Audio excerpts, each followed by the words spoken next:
ivy growing all out here. Okay, there's this pokeweed. Okay, now this is all encased. And then look at this coming up the porch. Look at how big these leaves are.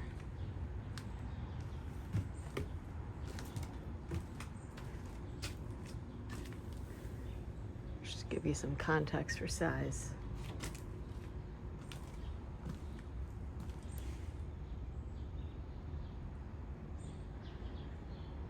So that's what we're taking out today. So yeah, I'm gonna fast forward this part. This is me just getting the big stuff out of the way so I can even see what it is that I'm dealing with. And you know, it's funny, I'm doing this, I start to get a little overly confident, and of course I do end up getting smacked in the face with poison ivy, or at least what I think is poison ivy. And when I'm doing something like this, I almost treat anything that I'm touching or that hits me as that, and I'll go ahead and decontaminate real quick, and you'll see that in a few seconds.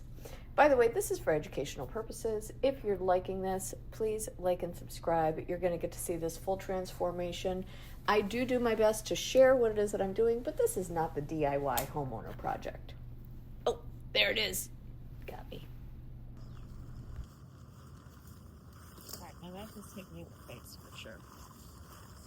It looked like the regular plant. So we are going to decontaminate. I'll be honest with you, I don't know if that was maple or poison ivy. Doesn't really matter.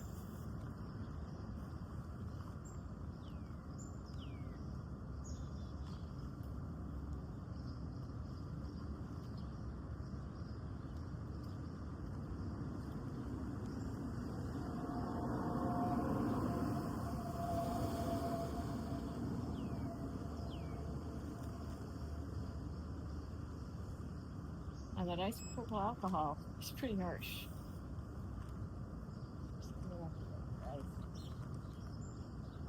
Right.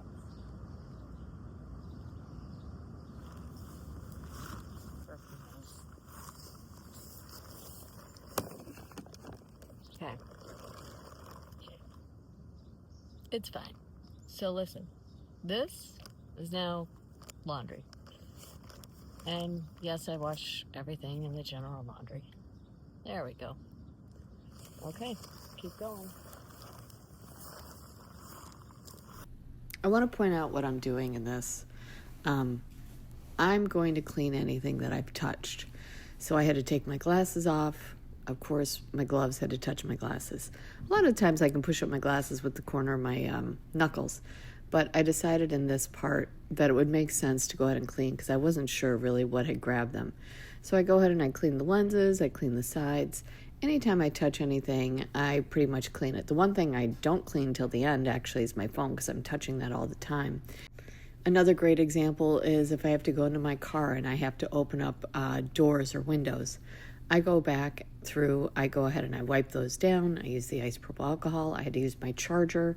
Again, I clean it. So I'm constantly on top of making sure that everything's in place. You're going to also notice I slow down. I have to remind myself that I want to work steadily, I want to work consistently, but I also want to work carefully.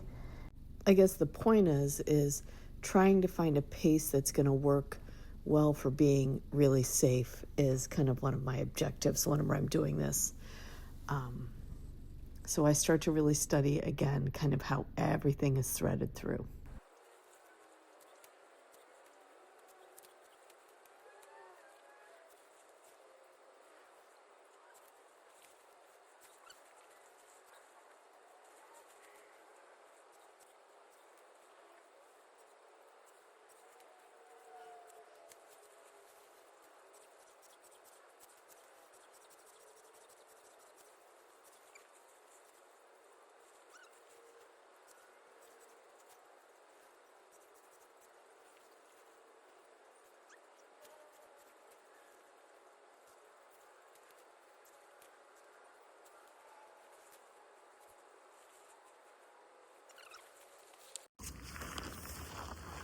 All right.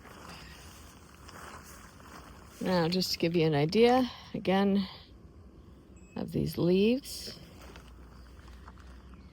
This is what is surrounding this whole porch. Okay, so now we're going to reduce the footprint of this. That's the leaf.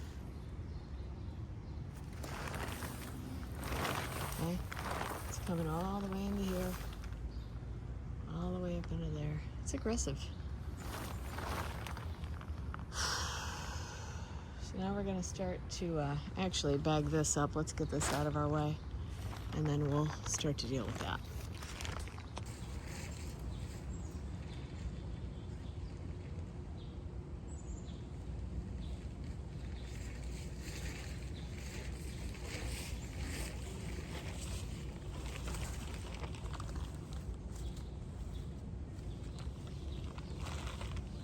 So I sped this up because I'm not really talking, but I do want to explain what I'm doing. This has essentially grown a lot, kind of like a tree with branches, but it's not a tree. But it is all intertwined.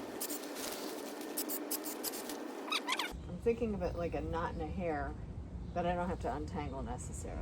I just keep cutting around until it releases in my hand. That way I'm not yanking, pulling back, whacking myself.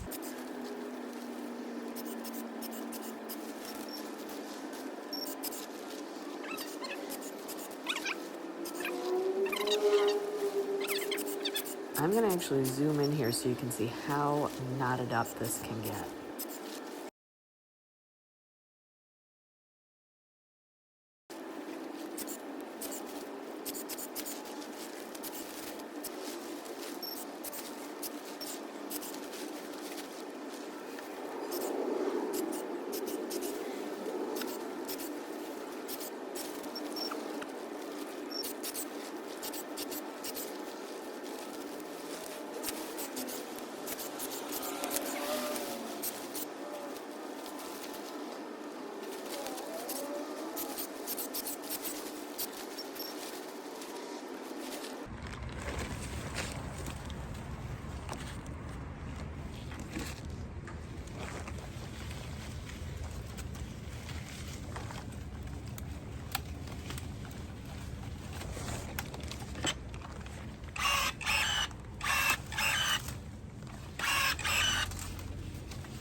Yes, I am moving at this speed.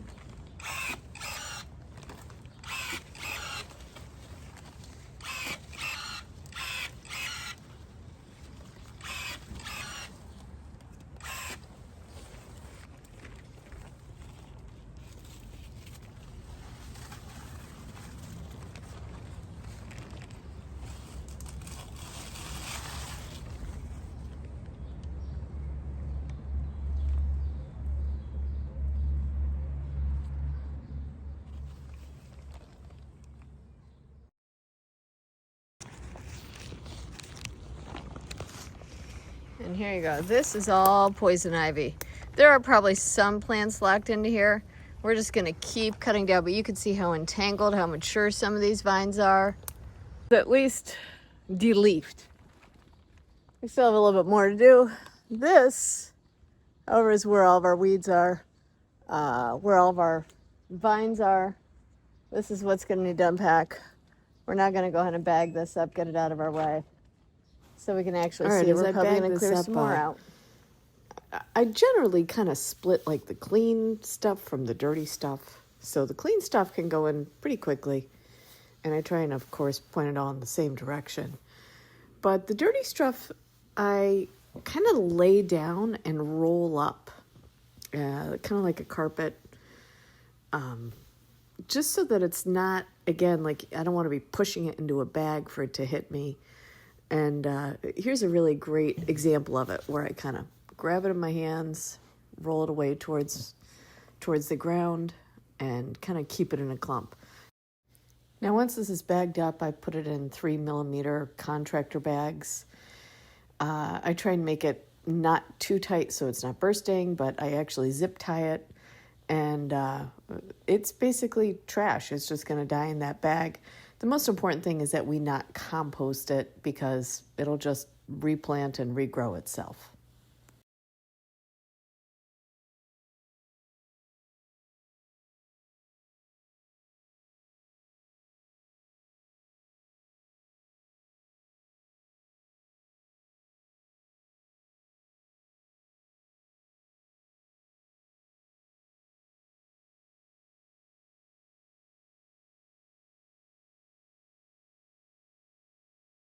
All right, I had to pause as the rain's coming down pretty good, so I'm going to check the weather report. This is probably 10 feet long of tendrils. They're all tucked under there. We still have more to pull out. This, of course, was what was growing up in this little porch area. But that is how long poison ivy can grow. You can see more of it actually behind there. We've only made this little foot space. So my strategy whenever I'm doing this is just to deal with a small moment, right? Get the big things out of the way, get the big leaves out of the way, and then just start squaring things off a little bit at a time. So I'm 5'1". That's how long the tendrils are. That's how long the tendrils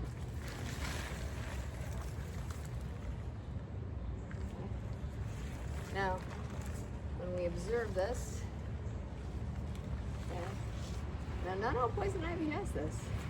Look at how furry it gets. Now, if you notice, there are no leaves along this line. It's because this is a runner.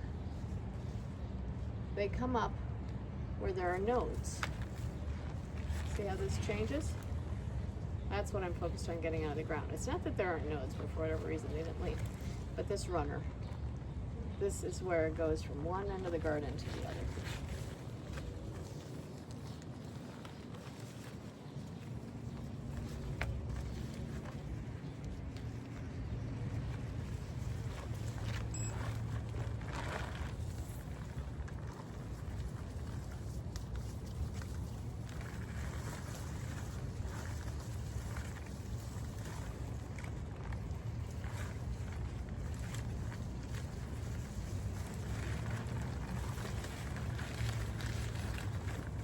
Now these little threads, that is a risk, real.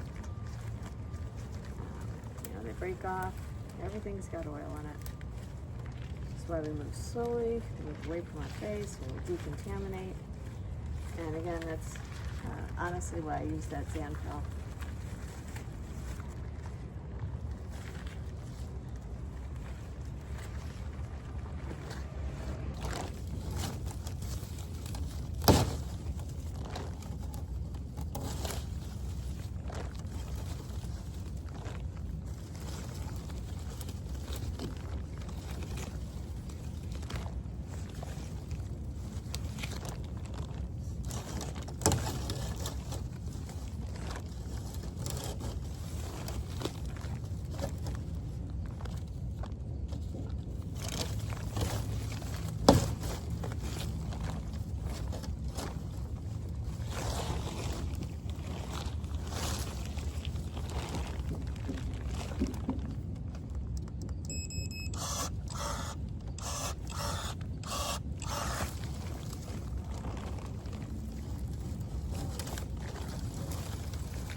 Okay.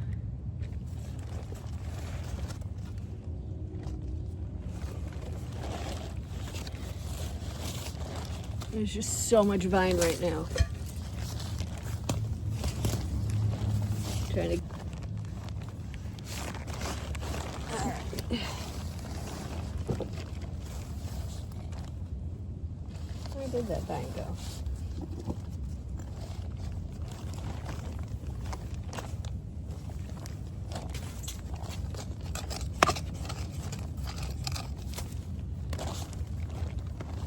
This is where I start to pick it up again. Now this is all vine from underground. That's all leaves from up top.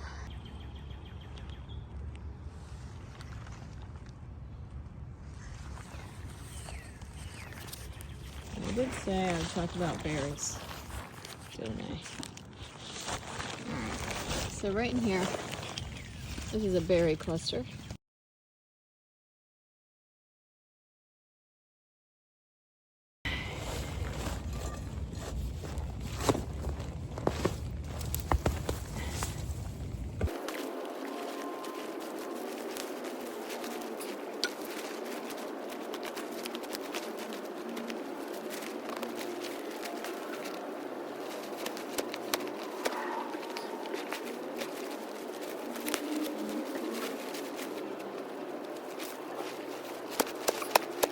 This guy is so happy. Since I've been turning the garden and all the worms are coming up, he's like having the time of his life.